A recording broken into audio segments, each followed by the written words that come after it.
Hello students, welcome to Binita tutorial. Last class at আমি syllabus discuss কৰিছিলো প্ৰতিবেদন লিখন discuss কৰিছিলো. আজি মই আকৌ প্ৰতিবেদন লিখন লৈ আহিছো.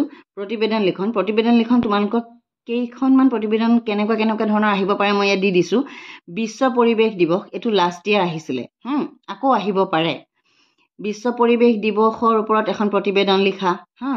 স্বাধীনতা দিৱসৰ ওপৰত স্বাধীনতা দিৱস পালন এই গোটেইখিনি প্ৰতিবেদন তুমি স্কুলত কি পালন কৰিছা হেতুৰ ওপৰতে লিখিব লাগিব বিশ্ব পৰিৱেশ দিৱস স্কুলত কেনেকৈ পালন কৰিছিলা তোমালোকৰ বিদ্যালয়ত হেনেকুৱা ওপৰত আহিব এটো 23 আহি গৈছে স্বাধীনতা দিৱস 18তো আহিছে 19তো আহিছে সেইকাৰণে মই কৈছো বিশ্ব পৰিৱেশ দিৱসখন তোমালোকে চাব পাৰিবা কাৰণ আহাৰ চান্স আছে তাৰপিছত গণতন্ত্ৰ দিৱসৰ ওপৰতো আহিব পাৰে তাৰপিছত বাৰ্ষিক খেল দিৱসৰ ওপৰতো আহিব পাৰে তাৰপিছত সংগীত প্ৰতিযোগিতাৰ ওপৰত 20ত আহিছিলে হল তাৰপিছত তৰ্ক প্ৰতিযোগিতাৰ ওপৰত আহিব পাৰে এনেকুৱা বিলাক তোমালোকৰ স্কুলত পতা এখন তৰ্ক প্ৰতিযোগিতাৰ ওপৰত প্ৰতিবেদন প্ৰস্তুত কৰা এনেকৈ দিব তোমালোকৰ স্কুলত গণতন্ত্ৰ দিৱস কেনেকৈ উদযাপন কৰিলে তাৰ ওপৰত এখন প্ৰতিবেদন প্ৰস্তুত কৰা তেনেকৈ দিব তাৰপিছতে সংগীত প্ৰতিযোগিতাখনৰ কিন্তু ইম্পৰ্টেন্স আছে দেই 2020ত আহিছিলে এতিয়াও দিব পাৰে মই তোমালোকক কিছুমান পইণ্ট দিছো তাৰমানে ধৰা শিল্পী দিৱস হৈছে 17 জানুৱাৰীত পালন কৰা হয় আৰু শিল্পী দিৱস কিয় হয় ৰূপ কোঁৱৰ জ্যোতিপ্ৰসাদ আগৰৱালাদেৱৰ মৃত্যু তিথিত শিল্পী দিৱস হিচাপে পালন কৰা হয় আৰু সেই তিথিটোত জ্যোতি সংগীত ৰূপ কোঁৱৰ জ্যোতিপ্ৰসাদ আগৰৱালাৰ যিখিনি গান ৰচিত গানবিলাকক জ্যোতি সংগীত বুলি কোৱা হয় তেতিয়া জ্যোতি সংগীত প্ৰতিযোগিতা কৰা হয় শিল্পী দিৱসত মনত ৰাখিবা তোমালোকক যদি দিয়ে শিল্পী মানে তোমালোকৰ বিদ্যালয়ত উদযাপন কৰা শিল্পী দিৱসৰ ওপৰত এখন প্ৰতিবেদন লিখা তেতিয়া তোমালোকে ক'বতো নোৱাৰি সেইকাৰণে শিল্পী দিৱসৰ ওপৰত দিলে তোমালোকে মনত ৰাখিবা শিল্পী কাক কয় শিল্পী দিৱস কেতিয়া পালন কৰা হয় ৰূপ কোঁৱৰ জ্যোতিপ্ৰসাদ আগৰৱালাৰ মৃত্যু তিথিটোক আৰু তেতিয়া জ্যোতি সংগীত প্ৰতিযোগিতা হয় হল আকৌ আহিব কি ৰাভা দিৱস 20 জুনত কলাগুৰু বিষ্ণুপ্ৰসাদ ৰাভাৰ মৃত্যু বাৰ্ষিকীত ৰাভা দিৱস পালন কৰা হয় আৰু তেতিয়া ৰাভা সংগীত প্ৰতিযোগিতা পালন কৰি মানে প্ৰতিযোগিতা পাতিব গম পাইছা ৰাভা দিৱসত ৰাভা সংগীত প্ৰতিযোগিতা আকৌ শিল্পী দিৱসত শিল্পী জ্যোতি সংগীত প্ৰতিযোগিতা পাতিব হল আকৌ পিছত আহিলে যদি ভূপেন্দ্ৰ সংগীত প্ৰতিযোগিতা যদি পাতিব লগা হয় এটো কেতিয়া পাতিব জানানে 5 নৱেম্বৰ এনে জেনেৰেলি যিকোনো সময়ত ভূপেন্দ্ৰ সংগীত প্ৰতিযোগিতা পাতিয়ে থাকে আজিকালি উদাকণ্ঠ ডক্টৰ ভূপেন হাজৰিকাদেৱৰ মৃত্যু তিথি হৈছে 5 নৱেম্বৰৰ দিনটোত তোমালোকৰ বিদ্যালয়ত উদযাপন কৰা কেনেকৈ উদযাপন কৰিলা বুলি দিলে এনেকেও কিবা মানে ভূপেন হাজৰিকা সংগীত প্ৰতিযোগিতাৰ ওপৰত এখন প্ৰতিবেদন লিখা বুলি ক'লে ধৰা তুমি 5 নৱেম্বৰৰ দিনটো ল'ব লাগিব গম পাইছানে মই কি কাৰণে তাৰিখকেইটা দি দিছো কিছুমান তাৰিখ লৈ পেলাই যদি তোমালোকে প্ৰতিবেদনখন লিখিব পাৰা তোমালোকৰ মানে আধা মাৰ্কো কাটা নাযাব তাৰমানে গম পাইছা যদি তোমালোকক দিয়ে যে তোমালোকৰ বিদ্যালয়ত পালন কৰা জ্যোতি সংগীত প্ৰতিযোগিতাৰ এখন লিখা ওপৰত এখন প্ৰতিবেদন লিখা এনেকৈ যদি দিয়ে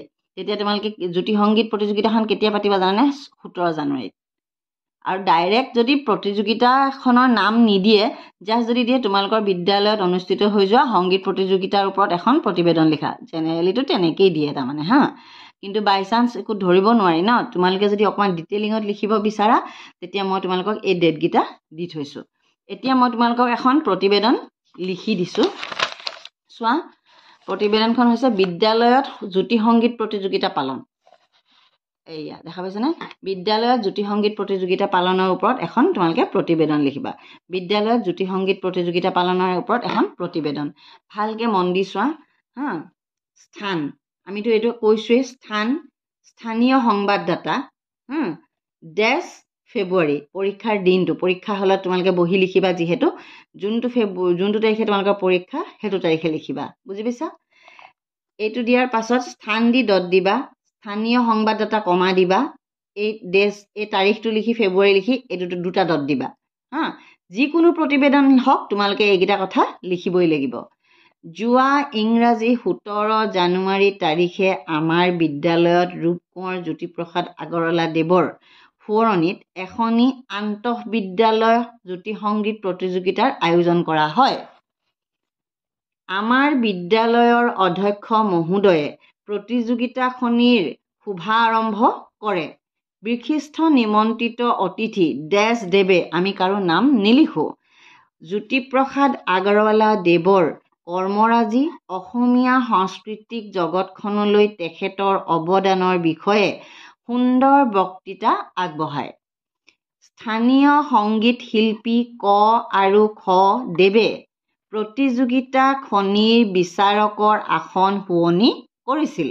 বিচাৰ কৰিবলৈ আমি ক আৰু খ দেৱক মাতি আনিছিলোঁ। তেনেকুৱা প্ৰতিযোগিতাৰ শেষত সকলো প্ৰতিযোগীকে ধন্যবাদ জনাই সৰু সুৰা দুষ্কৃতিবোৰ আঙুলিয়াই ভৱিষ্যতে প্ৰতিযোগিতাত অংশগ্ৰহণ কৰিবলৈ অনুপ্ৰেৰণা যোগায়।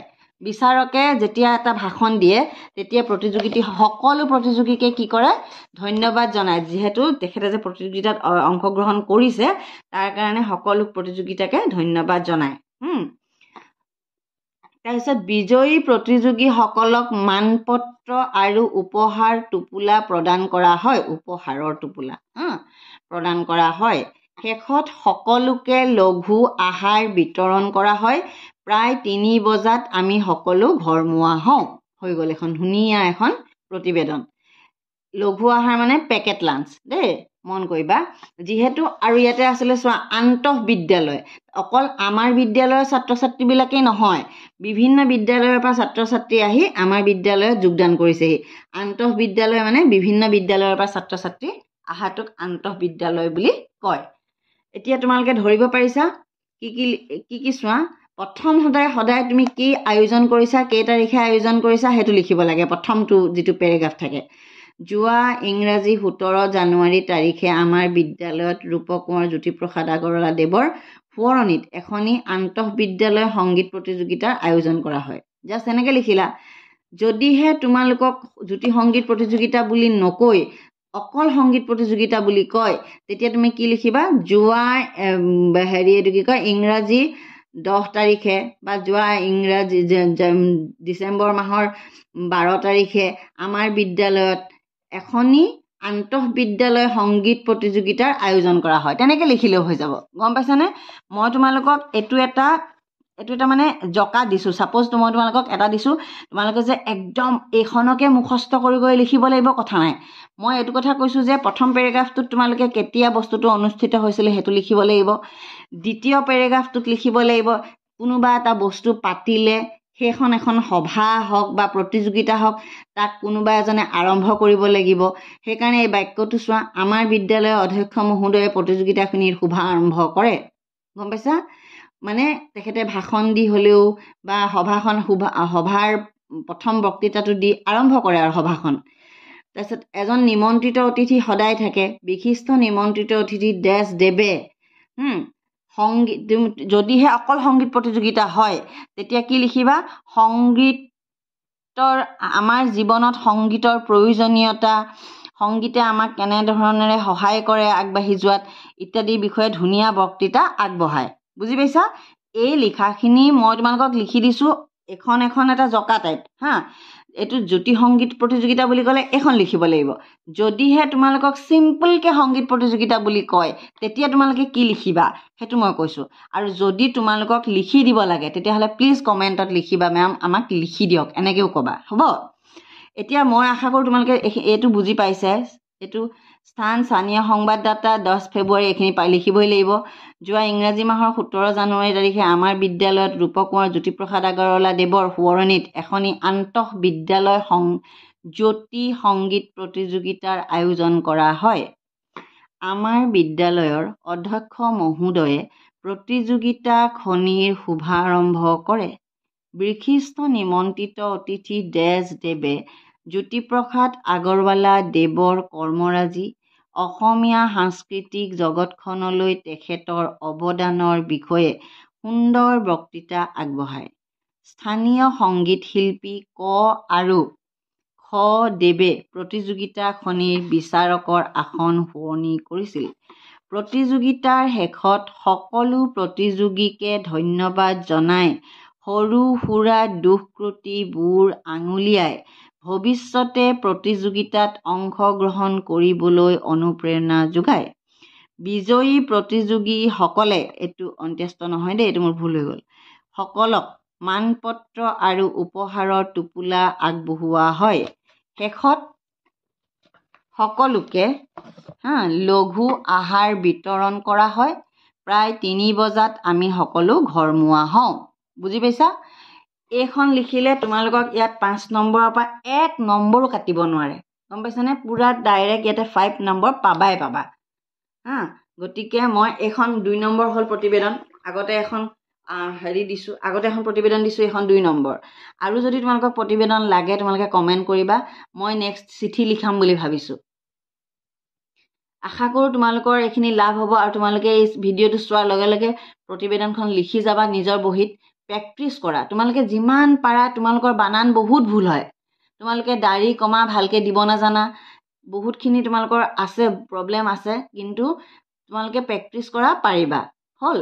মই নেক্সট চিঠি লিখাম। আৰু ষ্টুডেণ্ট, তোমালোকে ভিডিঅ'টো ভাল লাগিলে প্লিজ লাইক এটা কৰিবা, ছাবস্ক্ৰাইব কৰিবলৈ নাপাহৰিবা চেনেলটো, আৰু তোমালোকৰ ফ্ৰেণ্ডৰ মাজত শ্বেয়াৰ কৰিবা যাতে সকলোৰে লাভ হয়। Bye bye.